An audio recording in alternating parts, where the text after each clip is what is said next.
যারা mobile phone দিয়ে আপনারা জন্ম নিবন্ধন বা জন্ম নিবন্ধন সংশোধনের জন্য আবেদন করেন, কিন্তু সমস্ত কিছু আবেদন করার পর যখন আপনারা আবেদনপত্র প্রিন্ট করুন এই অপশনে ক্লিক করেন, তখন কিন্তু মোবাইল ফোনে আপনারা প্রিন্ট করতে পারেন না।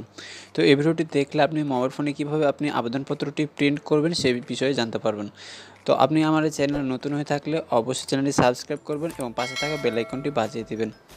তো আমরা যেহেতু ফোনের বেশিরভাগই অনেকেই কিন্তু গুগল ক্রোমটা ব্যবহার করে থাকি। তো গুগল ক্রোম করে কিন্তু অনেক সময় আমরা আবেদনপত্রটা প্রিন্ট করতে পারি না। অর্থাৎ মোবাইল ফোনে আমরা কোনোভাবেই কিন্তু আবেদনপত্র প্রিন্ট করতে পারি না। তো আপনারা কী করবেন, আপনারা গুগল ক্রোমে যাবেন। তো যারা আবেদন করছেন নতুনভাবে যারা সাথে সাথে আবেদন করবেন তারা কিন্তু আবেদনপত্র অপশনে ক্লিক করলে কিন্তু সেই সিস্টেমটা ফলো করবেন। আর যারা আবেদন করা হয়ে গেছে কিন্তু আপনারা এখন চাচ্ছেন যে আবেদনপত্রটা ক্লিক করবেন, তো আপনারা গুগল ক্রোমে গিয়ে BDRS লিখে সার্চ করবেন। তো ঠিক এরকম আপনারা দেখতে পাবেন যে এখানে 3 ডট একটা যে অপশন আছে, এই 3 ডট অপশনে আপনারা কিন্তু ক্লিক করবেন। অর্থাৎ আপনারা কিন্তু 3 ডট অপশনে আপনাদেরকে ক্লিক করা লাগবে। তো ক্লিক করার সাথে সাথে আপনারা নিচে দেখতে পাচ্ছেন যে জন্ম নিবন্ধন, এই জন্ম নিবন্ধন আপনারা কিন্তু ট্যাপ করে ধরে থাকবেন। তো ট্যাপ করে ধরে থাকলে কিন্তু আপনারা অনেকগুলো অপশন নিচে দেখতে পাবেন, যে দেখতে পাচ্ছেন যে জন্ম নিবন্ধন আবেদনপত্র প্রিন্ট করুন, এরকম একটা অপশন আপনারা দেখতে পাচ্ছেন। তো আপনারা কিন্তু এই অপশনটাতে ক্লিক করবেন। তো যারা কিন্তু যাদের আবেদনপত্রটা করা হয়ে গেছে কিন্তু আবেদনপত্রটা আপনারা প্রিন্ট করতে পারছেন না, তাদের জন্য এই সিস্টেম। আর যারা আবেদন সমস্ত কিছু ফর্ম ফিল আপ করে যখন আপনারা যাবেন তখন কিন্তু আবেদনপত্র প্রিন্ট করুন সেই অপশনটা আপনারা পেয়ে যাবেন। তো এখানে কিন্তু অনেকগুলো অপশন আছে। যদি নতুন জন্ম নিবন্ধন হয় বা সংশোধন বা মৃত্যু নিবন্ধন বা যে কোনো আপনারা যেভাবে যেটা পূরণ করে থাকুন না বা যে সিস্টেমে বা যে আবেদন করে থাকুন সেটা সিলেক্ট করে দেবেন। তারপর আপনাদের অ্যাপ্লিকেশন আইডি, সেই অ্যাপ্লিকেশন আইডিটা আপনারা দিয়ে দিবেন এবং আপনাদের যে জন্ম তারিখটা ছিল আপনারা সেই জন্ম তারিখটা সুন্দরভাবে কিন্তু পূরণ করে দেবেন। তো সেই জন্ম তারিখটা পূরণ করে দেওয়ার পর দেখতে পাচ্ছেন সব কিছু যখন আপনার ঠিকঠাক পূরণ হয়ে যাবে, তারপর যে আবেদন এই যে প্রিন্ট করুন অপশনটা দেখতে পাচ্ছেন, এই প্রিন্ট করুন অপশনে আপনারা ক্লিক করবেন।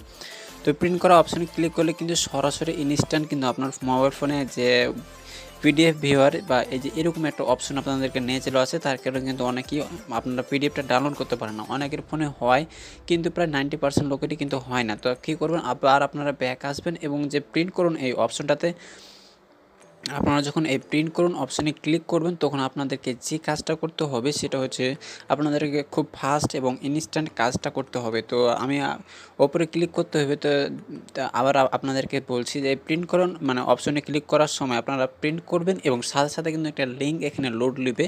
তো আপনাদেরকে এখানে ক্লিক করে কিন্তু লিঙ্কটা কপি করতে হবে। দেখতে পাচ্ছেন এখানে সরাসরি কপি লিঙ্কটি ক্লিক করে কিন্তু লিঙ্কটা কপি করতে হবে। তো এই লিঙ্কটা যখন আপনার কপি করা হয়ে যাবে দরকার হলে আবার আপনি কিন্তু ভিডিওটা পজ করে কিন্তু 2-1 বার দেখবেন। তারপর যখন লিঙ্কটা কপি করা হয়ে যাবে তো আপনারা এখানেও সার্চ করতে পারেন অথবা হোম বাটনে ক্লিক করে কিন্তু আপনারা গুগল ক্রোমের হোম যে পেজটা আছে সেখানে যেতে পারেন। তো সেখানে গিয়ে আপনারা সার্চ করবেন যে আমি দেখতে পাচ্ছেন আমার স্ক্রিনে কিন্তু বাম দিকে একটা অপশন আমি একটা কিন্তু লিঙ্কের দিয়ে দিয়েছি।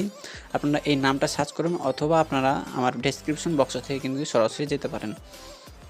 তো দেখতে পাচ্ছেন web2pdfconvert.com এই অপশনে যাবেন এবং এখানে দেখতে পাচ্ছেন যে এই ওয়েবসাইটে যাওয়ার পর এখানে যে একটা ফাঁকা ঘর এবং ডানে যে একটা স্ক্রলের অপশন দেখতে পাচ্ছেন সেখানে ক্লিক করলে কিন্তু আপনার পিডিএফটা কনভার্ট হয়ে আপনি সেটা কিন্তু আপনার মোবাইল ফোনে ইনস্টল করতে পারবেন বা আপনি ডাউনলোড করতে পারবেন। তো দেখতে পাচ্ছেন আমি লিঙ্কটা দেওয়ার পর যখন কনভার্ট যে অপশনটা ক্লিক করি সাথে সাথে দেখতে পাচ্ছেন যে আমার পিডিএফটা কিন্তু এখানে ডাউনলোড অপশনটা চলে আসছে। তো আপনি কিন্তু এভাবেই এই ডাউনলোড বাটনে যদি ক্লিক করেন তাহলে কিন্তু আপনার যে পিডিএফটি আছে সেটা আপনার ফোনের অথবা আপনার যে মেমোরি কার্ড এই দুই জায়গাতেই কিন্তু আপনার যে জায়গাতে আপনার সিলেক্ট করা থাকবে সেই জায়গাতে কিন্তু আপনার পিডিএফটি ডাউনলোড হয়ে যাবে, সেখান থেকে কিন্তু আপনারা দেখতে পারবেন। তো দেখেন আমি কিন্তু এই ডাউনলোড করার সাথে সাথে কিন্তু আমার অটোমেটিক করা আছে, যার কারণে কিন্তু ড্রপ বক্সের যে পিডিএফ ভিউ আছে সেখানে কিন্তু নিয়ে যাচ্ছে। তো আপনারা আবার ডাউনলোড অপশানে ক্লিক করবেন ব্যাক এসে এবং দেখতে পাচ্ছেন যে আমার অলরেডি ডাউনলোড হয়ে আছে। তো আমি আবারও ডাউনলোড করছি এবং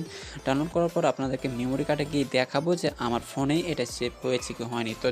তো চলুন আমার ফাইল ম্যানেজার যে আছে ডিভাইসে যে মাই ফাইলস, তো সেখানে যাওয়ার পর আমার ইন্টারনাল স্টোরেজে অর্থাৎ ফোনে কিন্তু আমি সেভ করেছি তো দেখতে পাচ্ছেন এখানে কিন্তু আমার আমি দুবার কিন্তু ডাউনলোড করেছি, এই মোবাইল ব্যবহার করে কিন্তু আমার এই যে বার্থ সার্টিফিকেটটা আছে সেটা কিন্তু আমি ডাউনলোড করেছি। তো এভাবে আপনারা কিন্তু ডাউনলোড করতে পারেন।